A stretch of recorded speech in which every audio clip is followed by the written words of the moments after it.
Hello and welcome to Newswire, Afghanistan Special. I am Jawad Tehami. Amid the growing uncertainty at the Kabul airport, the US has hinted at a possible extension in the August 31st deadline for evacuations.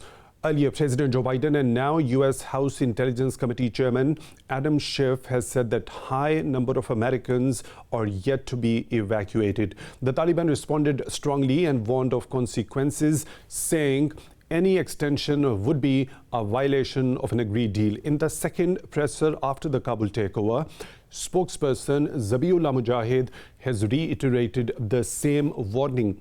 How can this affect the security in and around the Kabul airport as the areas surrounding have turned into quasi-refugee camps? Meanwhile, Pakistan's Federal Minister for Information, Fawad Chaudhry, has said that instability in Afghanistan will lead to refugee influx in Pakistan. In the second presser, Taliban spokesman Zabiullah Mujahid told the US to stop provoking the people and urge the Afghans not to leave the country. Pakistan's Foreign Minister Shah Mahmood Qureshi will undertake his four-nation tour with Afghanistan high on the agenda. Now, how can Pakistan forge a consensus among the regional countries for shared objectives in the war-ravaged country? I will also discuss this with my guests today. I'm joined by Senator Anwar Kakar and Dr. Maria Sultan, Director General, South Asia Strategic Stability Institute in Islamabad.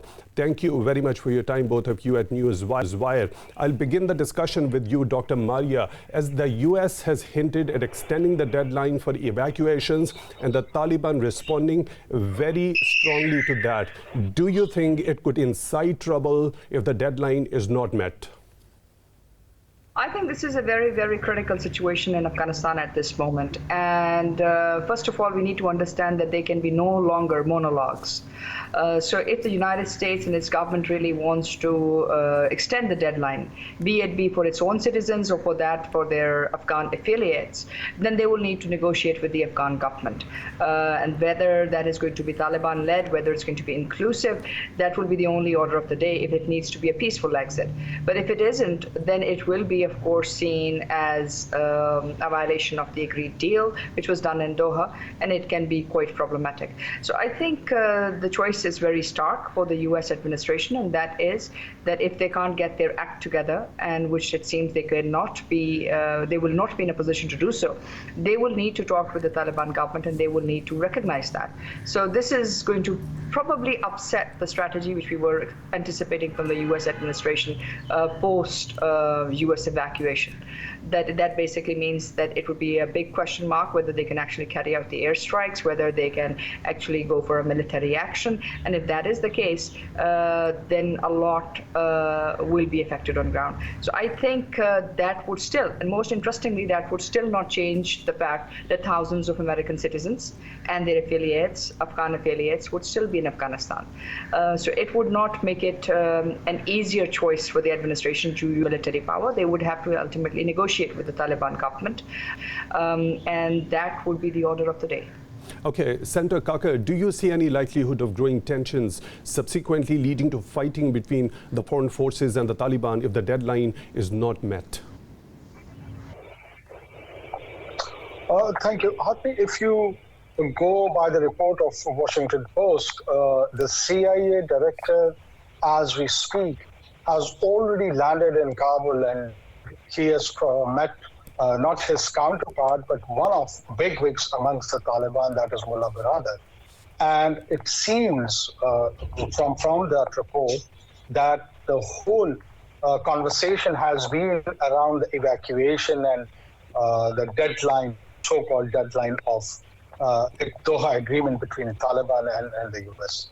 To my understanding, it appears so that short of recognition, US has started talking to Taliban already.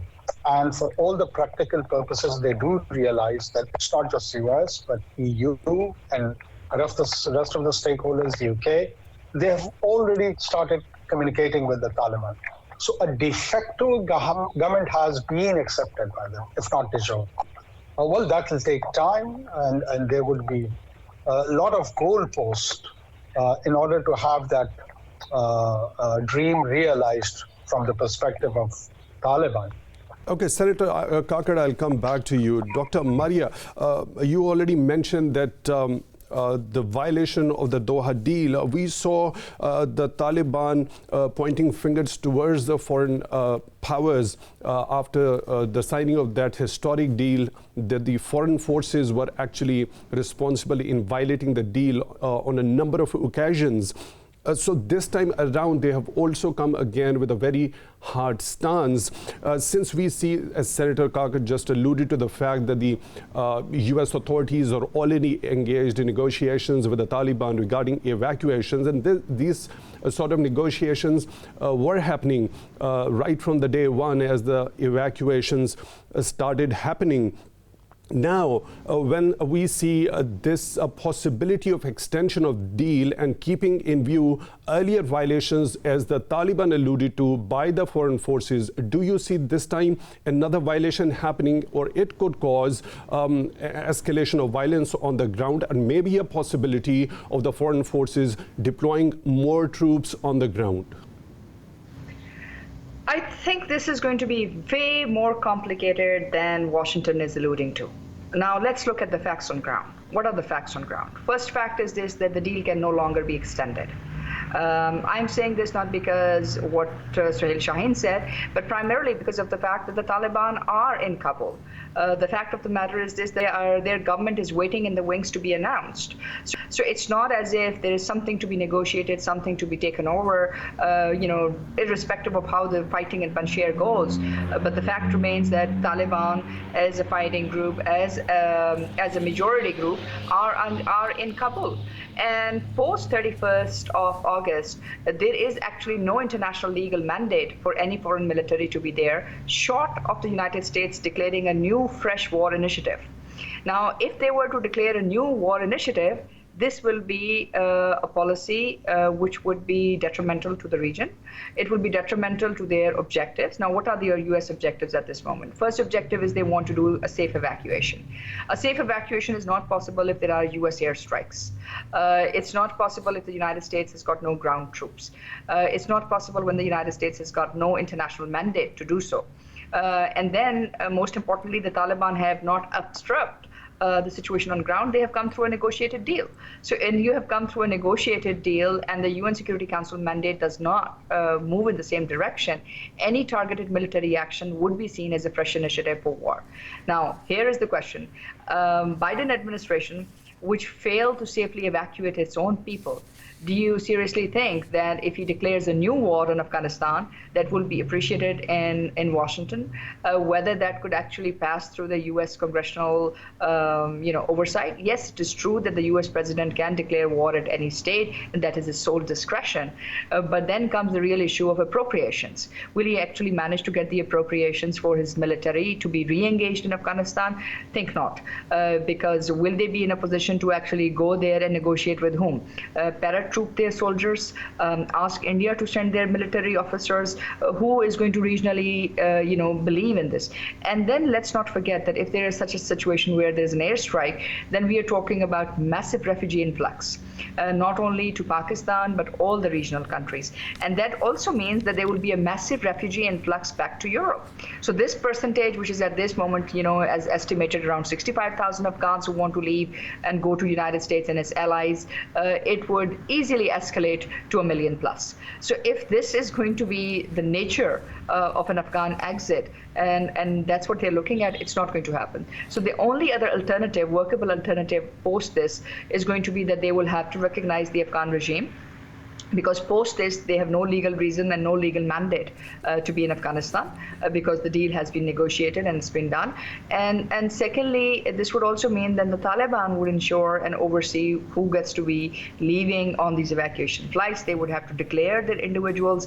There could be no longer these safe evacuations, which are being done by helicopters flying from one part of Kabul, flying nationals to the airport.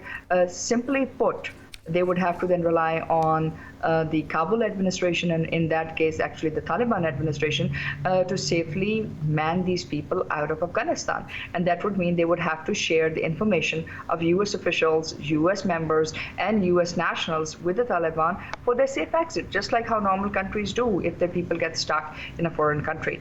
But this is going to be the only deal which will be on ground. Depending on any kind of insurgency which will be in a position to upsurge the Taliban, I don't think that's going to happen. So it's a really bad situation which the Biden administration has found itself in, and perhaps it is one of the world's biggest intelligence failure of the century. Okay, that is exactly the point that was alluded by President Joe Biden as well, one of the most difficult airlifts in American history. Senator Kakar, as you just heard what Dr. Maria Sultan has to say about the possibility of the Americans to bring in and deploy more troops on the pretext that if they are not able to meet the deadline of evacuation by the 31st of August, and that could incite the Taliban to retaliate, and that could escalate the violence over there as well. So that could happen to be a pretext, although Dr. Maria Sultan just alluded to the fact that the U.S. doesn't have the UN Security Council mandate to go ahead for launching a new war over there. Well, I agree in a way that even if there is a UN Security Council resolution this time, I do not see an appetite on the part of West, or generally the Western Hemisphere, to do more military intervention in Afghanistan, because it would be counterproductive to the decision, or contrary to the decision, which they've already made to leave Afghanistan. What's the point when you make a decision?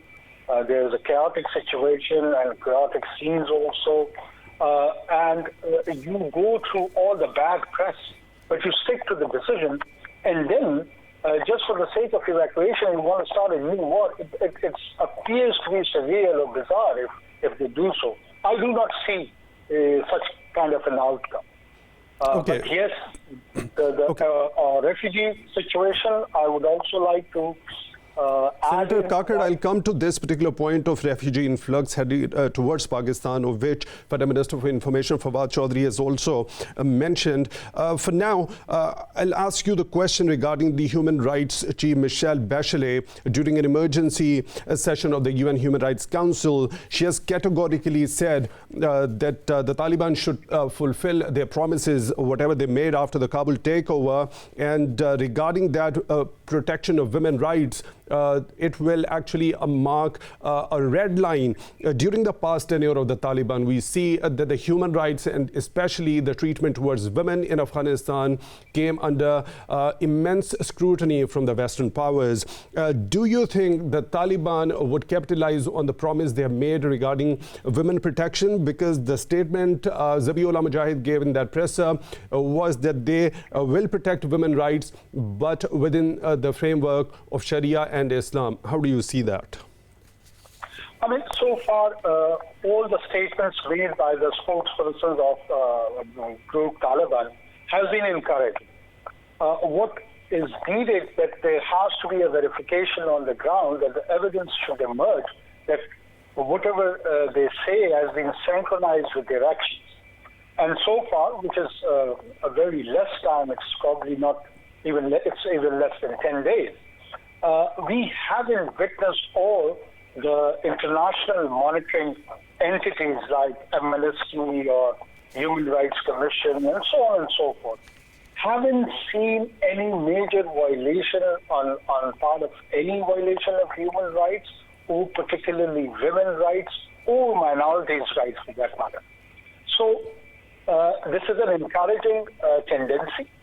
And when they say that according to Sharia, there are many experts and commentators and practitioners of policy making, they question that version of Sharia. No matter what version of Sharia comes, there is not a single version of Sharia which compromises on human rights or women's rights or minority rights.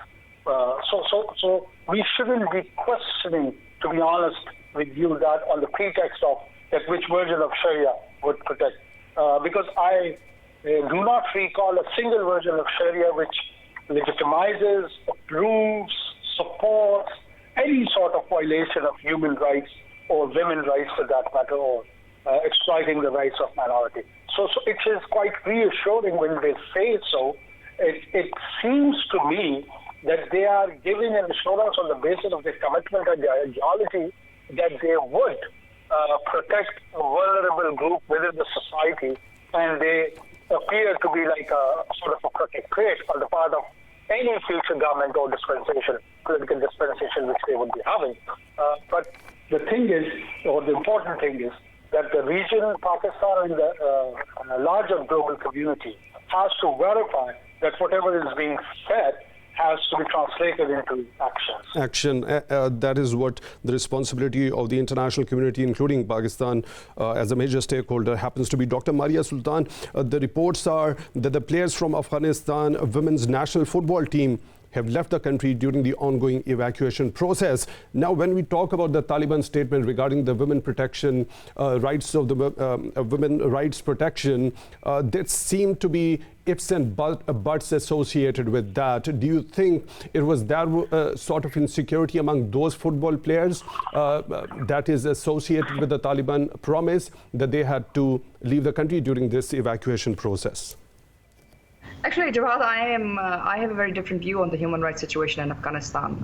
I think before we even get into this debate whether the human rights of women is linked to people wearing a certain clothes or not, it is more linked to their ability and their rights, which would guarantee them an access to better education, better living, and most importantly, their ability to participate in society as equal members. I think there needs to be a bigger question mark in terms of how the evacuation process is happening. I think the mere fact that we saw images of people actually being run over by military aircrafts, civilians, non-combatants, and not a single voice has been raised by all these allies, which are actually so-called safely evacuating these human rights activists out of Afghanistan. I think there needs to be a bigger question mark and a bigger role by the UN to actually question all parties concerned, who are the warring parties in Afghanistan, that they need to maintain a human rights balance. Because if this is what is the notion of victory built around, and the notion of victory is built around better human rights, then what do you see next to the Afghan Kabul airport? Perhaps worse conditions that you have seen anywhere in the world. People being left without food, children being thrown over razor wires, and then on top of that, people being thrown off aircrafts, and not a single investigation which has been done.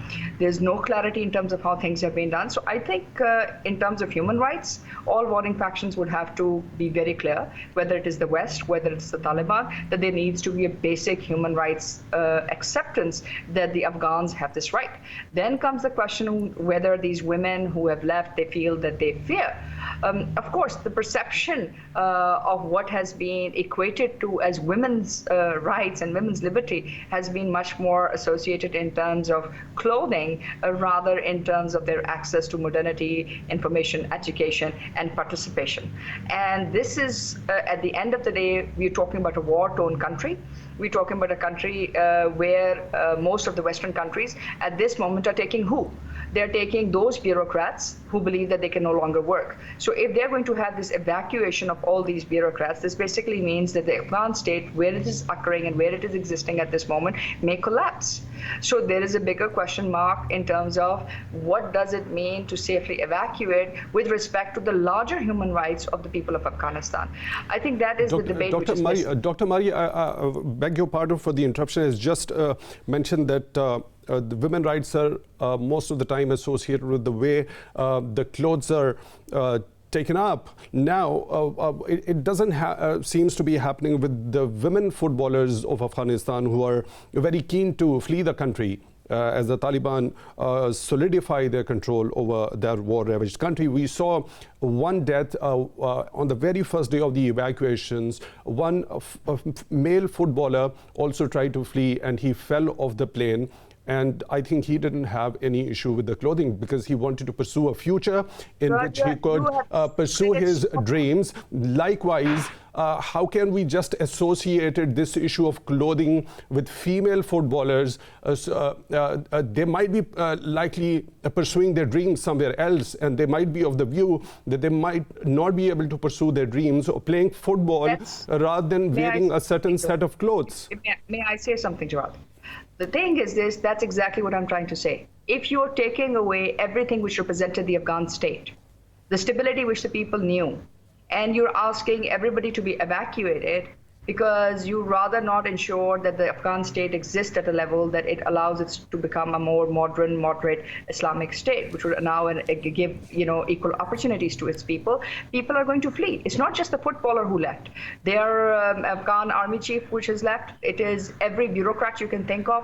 They've got dual passports, dual nationalities, and you're airlifting them without realizing that if the bureaucracy of Afghanistan is missing, the Afghan state will collapse. And if the Afghan state collapses, the net effect on the human rights of the people of Afghanistan would be huge. So there's an equal responsibility by all parties concerned to understand that human rights is not limited to just human rights about women. It's also about human rights of the people of Afghanistan and the fact that they do deserve a fair chance of life. And that fair chance of life basically means that whatever level of progress you've achieved for the Afghan state, good or bad, irrespective, Afghan state has been functioning at a certain level of development. So you would want that this certain level of development remains retainable. Even post-Taliban takeover, you would want that the state should be able to provide this. If the Afghan national security forces are missing, fine. At least there should be someone else who they should know that they can go and access. If there's a police station, people should know that this police station would still be functional. But if you're going to evacuate everyone, and there is no responsibility in terms of what is going to be the net impact on the human rights conditions of the people in Afghanistan, then there is a bigger question mark in terms of world responsibility and also understanding what kind of Afghanistan we would be leaving for the people of Afghanistan. So the debate has to be, in my opinion, in my humble opinion, needs to be broadened, not just to the people of, not just the women in Afghanistan, but also Maria Sultan, the point is well taken. The debate regarding human rights shouldn't be only exclusively done as far as the women's rights are concerned. There are other issues which should be associated with it. Senator Kakar, when it comes to the recognition of a possible Afghan government led by the Taliban, we saw at the very start the US froze the assets of the Afghan government which were present in its bank accounts to block the Taliban not to have an access to them. And now we saw British Prime Minister Boris Johnson also giving the statement that recognizing a Taliban-led regime in Afghanistan would be a mistake. So in this time, do you think there is a likelihood on the part of the US and the UK in particular to take a lead to recognize a Taliban-led government in Afghanistan? Well, for recognition, primarily there is a requirement that any group should have harness or control the whole of the territory. And in this case, it appears that Taliban are heading towards that goal. More or less, the whole of Afghan territory is in their control, other than Panjshir. We will see what happens on that front. But the central authority appears to be around the echelon of group which claim to be Taliban.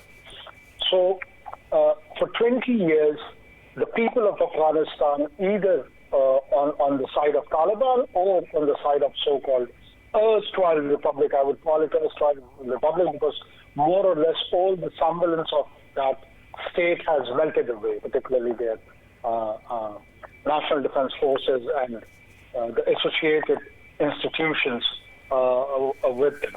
So they have suffered 2 decades of war. Now, if they suffer another decade or so, process of isolation from the international community, where they won't be have access to banking, where they won't be having access to food or medicine or other humanitarian sort of intervention by any other powers outside Afghanistan, which would be the basic requirement of its populace. So it would be an extreme discrimination against common Afghan. It's not just Taliban. We shouldn't forget that millions of people are residing there, and all of them wouldn't be evacuated, or millions of them would still choose to remain in their land out of love of their country or out of compulsion, whatever the reasons are. But there would be millions of people who would be still staying there, who would require access to education, to clean drinking water, to avoid their children from malnutrition, and so on and so forth. So you do require a kind of a governance structure which, one way or other, has connection with the International Committee of Nations, and then the global community needs to recognize that, and they cannot further be punitive for the failure of 2 decades of their own policy against one population. So it's a very important point that it should be conveyed not just by Pakistan, but by the whole region. And if such a situation is the outcome of policies either by EU, UK, or US, this dream of stability within Afghanistan and in and around would be elusive. It won't be realized. So in order to get realization of a stable and peaceful and prosperous Afghanistan, which should be the goalpost of every nation, Afghan themselves and within the region, primarily Pakistan has stated this position. The Prime Minister and all the spokespersons representing the state policy have reiterated this position that this is our stated policy to have a peaceful and prosperous Afghanistan. So how we could achieve that if the Afghan de facto government do not get that prime goal of recognition. So it has to come, no matter what the cost is. Senator Kakar, your point is well taken, and we'll continue to resume the discussion after a short break. Time for a short break, and after that we'll discuss the likelihood of refugee influx in Pakistan as alluded by Fawad Chaudhry, and prospects of the upcoming four-nation visit by Foreign Minister Shah Mahmood Qureshi. For that, please stay tuned.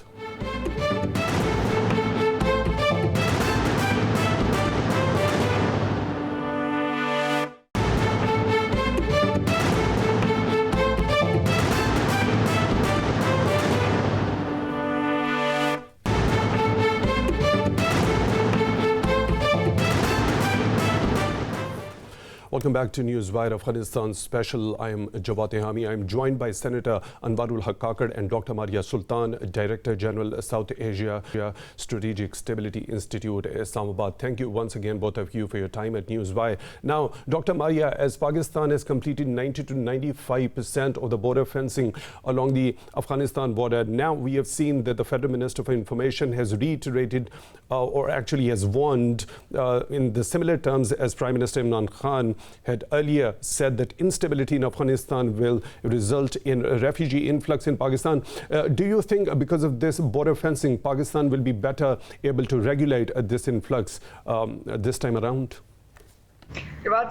One thing is for sure, we'll definitely be in a better position than what we were in the 80s and the 90s, and also in 2000. There is no two opinions about it. That said, we do have a big refugee crisis, in the making, because we're going to have 3 or 4 kinds of refugees which would be coming in. As you have seen the images of the Kabul airport, it's not going that successfully. So this basically means the first wave of refugees having would be those who want to leave Afghanistan by road, by whatever way possible. Now, unfortunately, there are going to be 2 categories in this. One of them is going to be the bureaucrats, the affiliates, and foreign nationals. Second will be, of course, the terror groups, because they would also see whether they would like to go back to the countries which will give them safe havens, or whether they would like to stick around and then later on deal with, a Taliban government. So in this case, for Pakistan, of course, the biggest problem which we would be having would be whether or not that can bring in terror groups, whether it could bring in intelligence associated individuals, which can be a real challenge for us in the counterterrorism efforts which we're trying to make. So this is one. Second will, of course, be also the military contractors which will be coming out. because most of the American nationals which are in, or for that matter, Western nationals which are left behind, are not just aid officials or people working in socio-economic development sector. A lot of them were working in the military sector. So this also means that these are private contractors. So if these private contractors come through, we are not sure what are going to be their aims and objectives and whether or not they actually need to be transported back to their countries of origin. In that case also, you cannot be giving them a refugee status. So this means somebody has to own them and they need to leave Pakistan.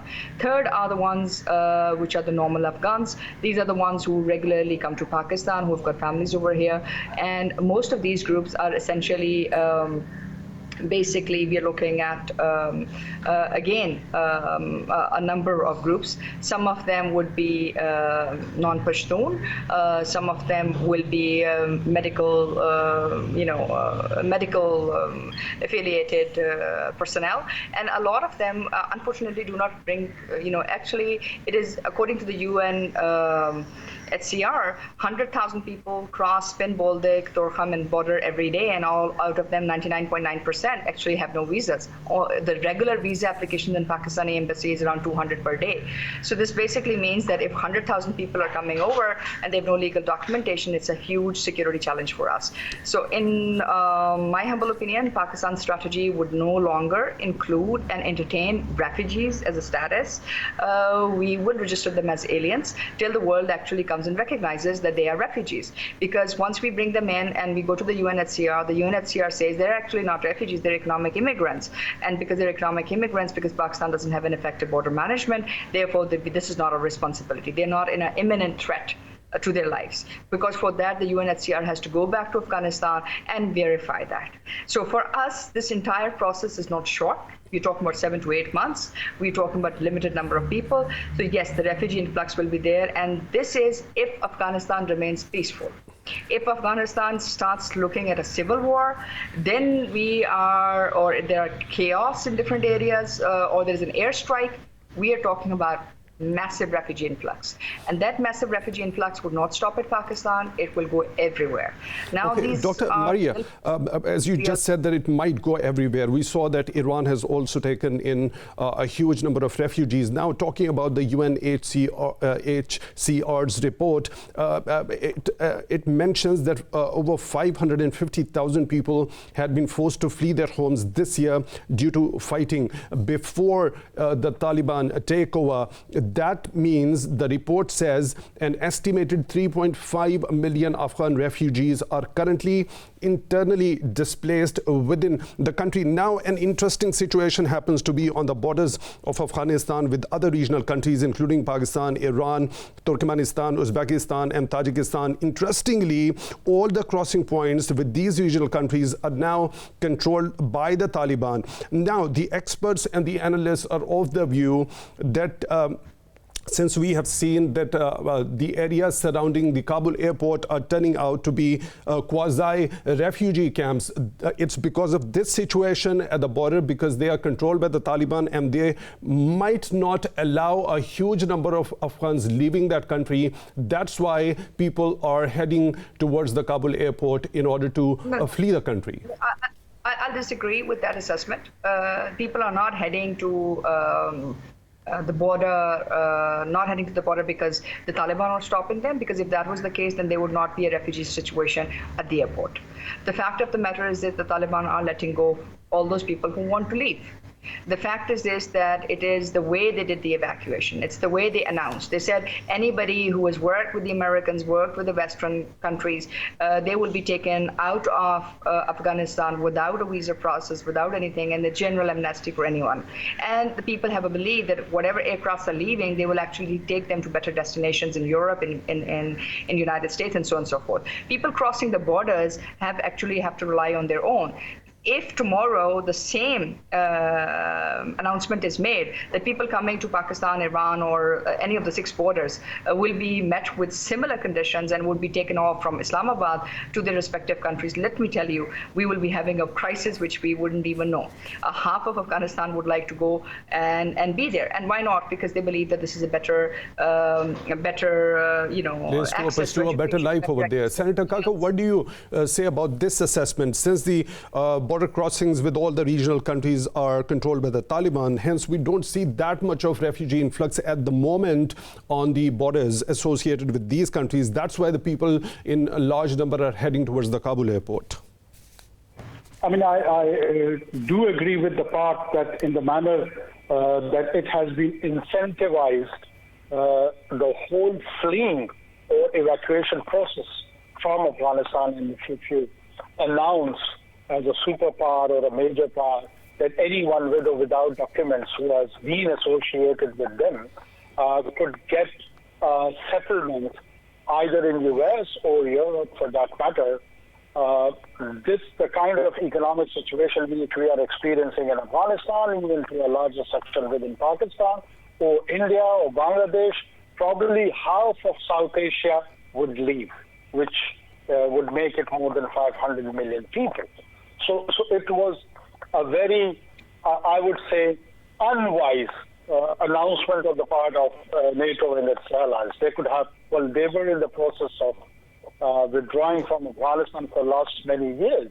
So if they had intention to take back the translators or the rest of their affiliates, they had a lot of time to plan it and execute it in a very orderly manner, which unfortunately is not the case.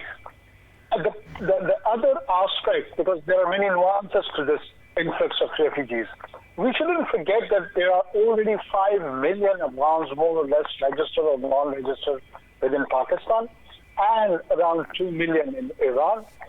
So you are incentivizing also the human traffickers. And in the coming months, I foresee a boom in human trafficking business. And many of these individuals would try to reach the shore of Mediterranean or UK or other part of the Western Hemisphere, and they would land up there, most of them economic immigrants, not who would be out of this region because of persecution by some group, but rather for a better life, for realizing their dreams. And most of such individuals would be knocking at the door of Fortress Europe. And on the one hand, they would be having a dilemma that they want to treat the Taliban dispensation in Kabul as someone who is a violator of human rights, who is not acceptable to the, or which lacks legitimacy. And on the other hand, the victim of that so-called dispensation will be given the chance to start a new life in Europe or not. It would be the biggest dilemma for at least EU and UK.